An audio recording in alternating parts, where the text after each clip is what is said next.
Hello বন্ধুরা, কেমন আছো সবাই? আশা করি সবাই খুব ভালো আছো। তো কাল ম্যাডাম আর আমি বেরিয়ে পড়েছিলাম তমলুক স্টিমার ঘাট যাওয়ার উদ্দেশ্যে। তাই আমরা শঙ্করাড়া পোলের ওপর দিয়ে সোজা যেতে থাকলাম তমলুকের দিকে। अच्छा। আর ওখান থেকেই আমরা সোজা চলে ঠিক আছে। আসলাম এই গঙ্গা পুজোর স্টিমার ঘাটে। আর এখানে এসেই দেখলাম চারিদিক একদম পরিষ্কার করা হয়েছে পুজোর জন্য।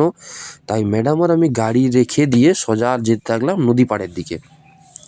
আর তোমরা চারিদিকের ভিউটা দেখতেই পারছো, পুরো ফাঁকা রয়েছিল আর ওদিকে রয়েছে নদী। তাই আমরাও বাইক নিয়ে ওদিকে যেতে থাকলাম। আর কিছু সময় বাইক চালানোর পরেই, যেহেতু একটু অবড়া খবড়া রাস্তা ছিল, তো একটু সময় লেগে গিয়েছিল। তারপরে এসে দেখলাম এখানে নদীর জলটা প্রায় অনেকটাই নিচে নেমে গেছে। তাই আমরা আমাদের বাইকটি পার্কিংয়ে রেখে ওদিক দিয়ে দেখতে পাচ্ছ তোমরা সবাই আসতিছে এখানকে। তাই ম্যাডাম আর আমি এখানে কিছু ছবিও তুলে নিলাম। নিয়ে আমরা আবার সোজা ব্যাকে যেতে থাকলাম ওই মাঠের দিকে, যেটা অ্যাকচুয়াল স্টিমার। আর এখানে বন্ধুরা তোমরা অবস্থাটা দেখতেই পাচ্ছ, একদিনে কত পরিষ্কার জায়গাটা কেমন হয়েছে।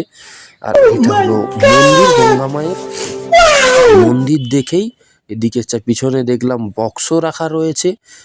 আর কিছু সময় পরেই আমরা ওখান থেকে বাড়ির উদ্দেশ্যে যেতে থাকলাম।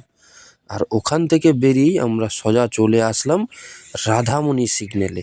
রাধামণি সিগন্যাল দিয়েই আমরা সোজা যেতে থাকলাম ম্যাডামের ডাক্তার দেখানোর উদ্দেশ্যে। আর চলে এলাম আমরা ডাক্তার সেন্টারে।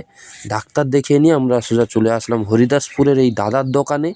এসে এখানে ম্যাডাম তো অলরেডি বসেই পড়েছে। তারপর আমরা নিয়ে নিলাম দুটো ছোট ছোট পকোড়া, আর দুজন নিয়ে নিলাম হাফ প্লেট করে চাউমিন খাওয়ার পরেই ম্যাডাম বললো ফুচকা খাবে। তাই চলে এলাম আমরা এই ম্যাডামের ফেভারিট কাকুর দোকানে ফুচকা খেতে।